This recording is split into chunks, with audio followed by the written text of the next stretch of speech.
दिल्ली समेत देश के अलग अलग हिस्सों में हुए छात्रों के आंदोलन से जो हलचल शुरू हुई थी वो अब भी जारी है, क्योंकि विपक्षी पार्टियां छात्रों के खिलाफ हुई हिंसा को लेकर अब इसे बड़ा मुद्दा बना रही हैं। चाहे कांग्रेस हो या फिर समाजवादी पार्टी हो या फिर अन्य विपक्षी दल हो, सभी सरकार के ऊपर कैसे हमलावर हैं, आपको जानकारी देते हैं हमारी रिपोर्ट में।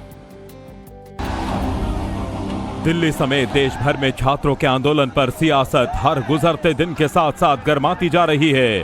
दिल्ली में छात्रों पर हुए लाठीचार्ज के मुद्दों को विपक्षी पार्टियां जोर शोर से उठा रही हैं। गृह मंत्री अमित शाह से जवाब मांगा जा रहा है। करीब 8 दिनों के लगातार हंगामे के बाद मंगलवार को संसद चली, मगर यहां भी वही राग दिखा।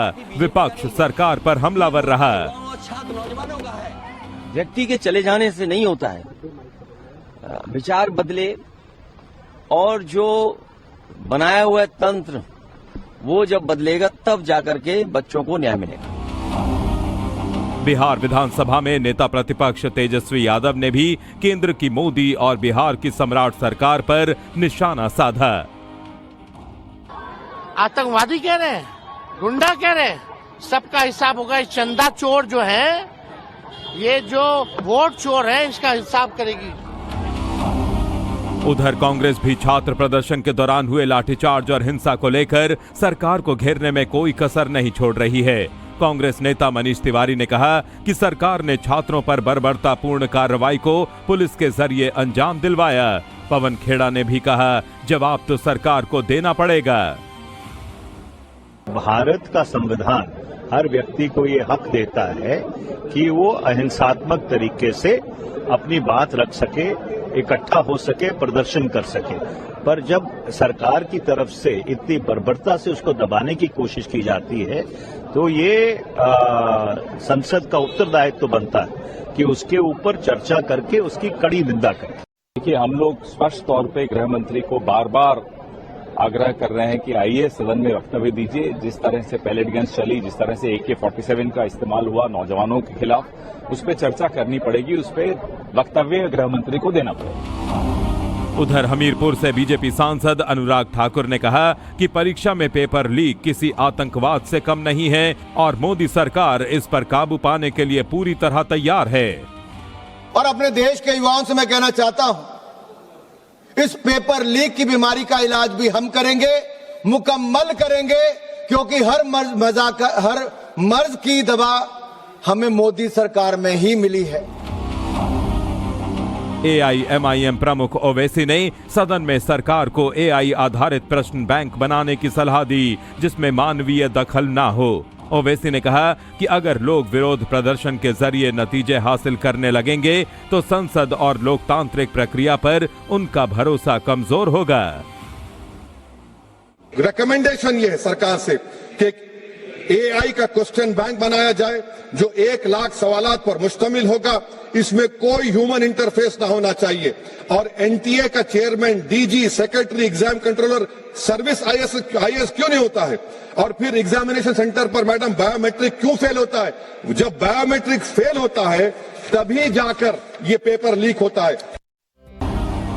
दिल्ली समेत देश भर में छात्रों के आंदोलन पर सियासत हर गुजरते दिन के साथ साथ गर्माती जा रही है।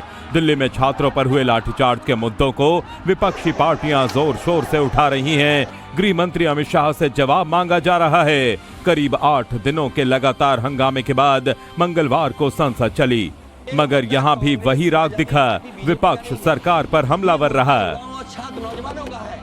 व्यक्ति के चले जाने से नहीं होता है, विचार बदले और जो बनाया हुआ तंत्र वो जब बदलेगा तब जाकर के बच्चों को न्याय मिलेगा।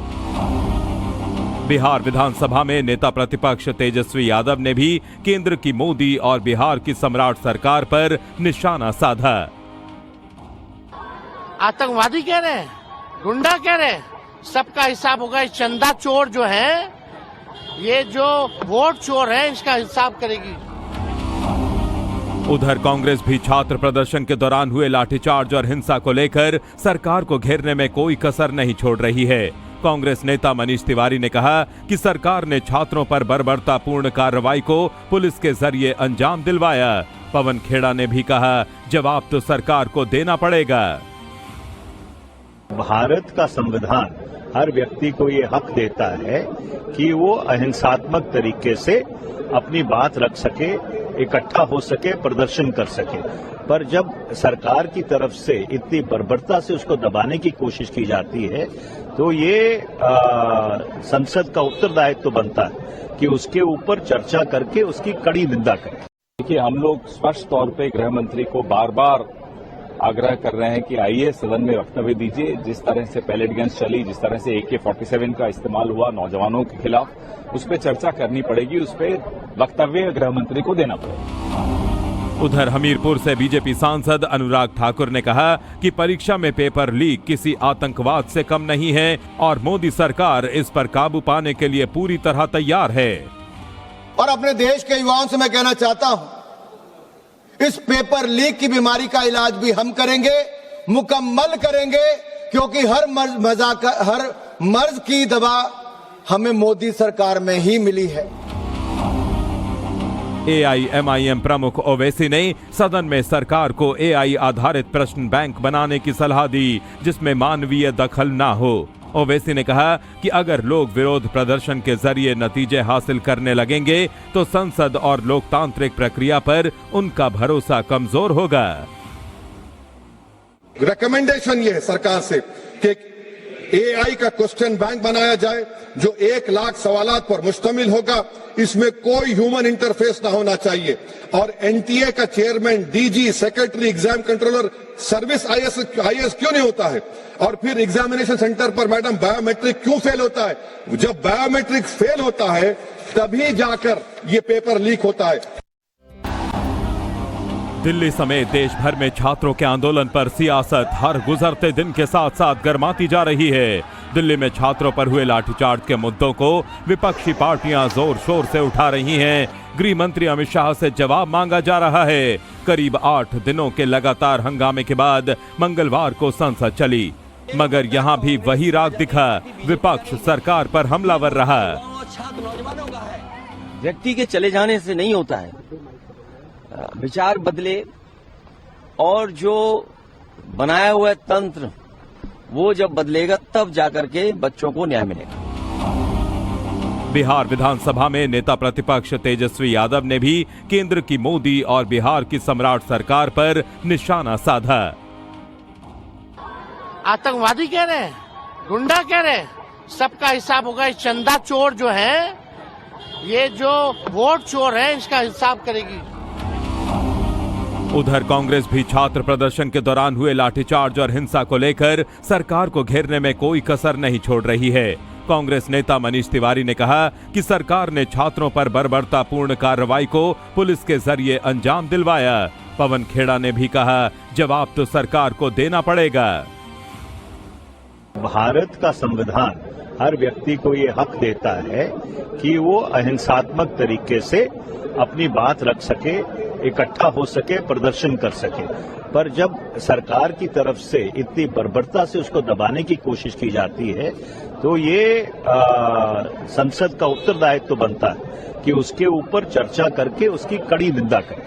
देखिए, हम लोग स्पष्ट तौर पे गृह मंत्री को बार बार आग्रह कर रहे हैं कि आइए सदन में वक्तव्य दीजिए। जिस तरह से पैलेट गन्स चली, जिस तरह से AK-47 का इस्तेमाल हुआ नौजवानों के खिलाफ, उस पर चर्चा करनी पड़ेगी, उस पर वक्तव्य गृह मंत्री को देना पड़ेगा। उधर हमीरपुर से बीजेपी सांसद अनुराग ठाकुर ने कहा कि परीक्षा में पेपर लीक किसी आतंकवाद से कम नहीं है और मोदी सरकार इस पर काबू पाने के लिए पूरी तरह तैयार है। और अपने देश के युवाओं से मैं कहना चाहता हूं, इस पेपर लीक की बीमारी का इलाज भी हम करेंगे, मुकम्मल करेंगे, क्योंकि हर मर्ज की दवा हमें मोदी सरकार में ही मिली है। AIMIM प्रमुख ओवैसी ने सदन में सरकार को AI आधारित प्रश्न बैंक बनाने की सलाह दी, जिसमें मानवीय दखल ना हो। ओवैसी ने कहा कि अगर लोग विरोध प्रदर्शन के जरिए नतीजे हासिल करने लगेंगे तो संसद और लोकतांत्रिक प्रक्रिया पर उनका भरोसा कमजोर होगा।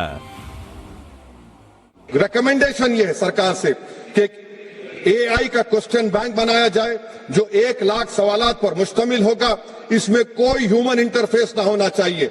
और NTA का chairman, DG, secretary, exam controller, service IAS क्यों नहीं होता है? और फिर एग्जामिनेशन सेंटर पर मैडम बायोमेट्रिक क्यों फेल होता है? जब बायोमेट्रिक फेल होता है तभी जाकर ये पेपर लीक होता है।